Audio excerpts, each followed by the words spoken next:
Hey everyone, welcome back to our channel UGC Net Philosophy. I'm your host Sujata Moran and this is my profile. Okay, before start our video, let me tell you about the 356 series where you will get Unit 1 to 10 topic-wise PDF, full recorded classes, topic-wise PYQs, personal interactions and important tricks discussion. Classes are already started. If you want to join, then follow my Insta ID UGC Net Philosophy and there you have to DM me about the series and I will provide the full details about the series. Okay, our first questions in the Sankhya Darshan, right? Which of the following best describe the classical Sankhya Darshan? Sankhya Darshan को best describe कौन करता है? कौन सा following? कौन सा options? And your answer will be what? Philosophy of Purusha, Prakriti, Viveka Jnana, right? Sankhya philosophy is basically about Purusha and Prakriti, right? और पुरुष और प्रकृति विवेक ज्ञान को क्या बोलेगा? लिबरेशन बोलता है according to Sankhya philosophy, right? Okay, moving to our next question. Okay, the correct sequence of evolution according to Sankhya is what?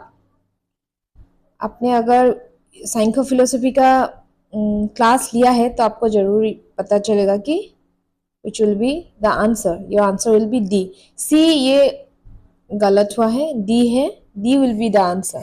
महत, अहंकार, मानस, ज्ञानेंद्रिय एंड कर्मेंद्रिय, राइट? इसके बारे में भी हम लोग ने डिटेल्स बात की है. Okay, moving to our next question, that is question number 3. Prakriti in Sankhya philosophy is what? Prakriti is what? हमने इसके ऊपर ऑलरेडी डिस्कस किया है, तो your answer will be what? C, unconscious and active. Purusha in Sankhya philosophy is what? Purusha, it means what? Self. Purusha means self. And self क्या है? Unconscious is inactive. In the evolution process of the world. Okay, moving to our next question. That is question number 5. The total energy remains the same while the world is constantly evolving. Cause and effect are only more or less evolved from forms of the same ultimate energy is the view upheld by. यहाँ पे आपको question को थोड़ा देखना पड़ेगा. Constantly, world is constantly evolving. Evolve word कहाँ? Evolve word कहाँ पे सुना था? इवोल्यूशन, जिसके साथ साइंको फिलोसफी ने बोला था, राइट? तो your answer will be what? साइंको फिलोसफी. थोड़ा सा ना आपको थोड़ा वर्ड लोग को अच्छे से जान के जाना है. मैंने बोला भी था क्लास का पहली स्टार्ट में ही, जो आपको कुछ नहीं आने से भी आपको सिलेबस को अच्छे से पढ़ के जाना है. कौन सा यूनिट कहाँ से है, कौन सा फिलोसोफर, कौन सा फिलोसफी है, कौन सा क्या है, वो जान के जाना बहुत जरूरी है, राइट? तो ये वर्ड देख के आपको कंफ्यूज लगने से भी, आप ये वर्ड देखने से आप साइंको में क्लिक करके आइए. Moving to our next question. Which one among the following according to Sankhya cannot be the reason for the existence of Prakriti? कौन सा नहीं होगा? भुक्तर व भावत. भुक्तर व भावत, राइट? ये बहुत डीप से आया है, ये बहुत डीप से आया है. आपको सिर्फ आंसर जान के और PYQs करने से इसके लिए इनफ. आपको इतना डिटेल जाने की जरूरत नहीं, क्योंकि ये सब क्वेश्चन कभी कभी ही आते हैं. ज्यादातर जो आते हैं मैं आपको एक्सप्लेन करके बता दूंगी. Okay, this is our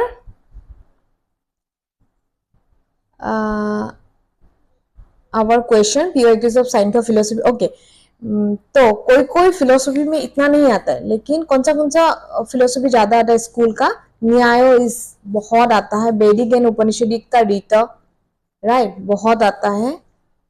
clear? तो अब ये दो को देख के जाना है.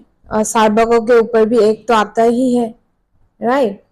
तो बाकी भी आते हैं, लेकिन न्याय के ऊपर और रीता के ऊपर बहुत सा PYQs, बहुत सा क्वेश्चन आते हैं एग्जाम में. ओके, इसके ऊपर अच्छा से देख के जाइए. मैंने डिटेल्स वीडियो देख के रखा, वहां पे जाके कंसेप्ट क्लियर कीजिए, उसके बाद PYQs करने के लिए आइए. Okay, thank you. If you guys like it, please like, share and subscribe, and don't forget to comment down below. Thank you.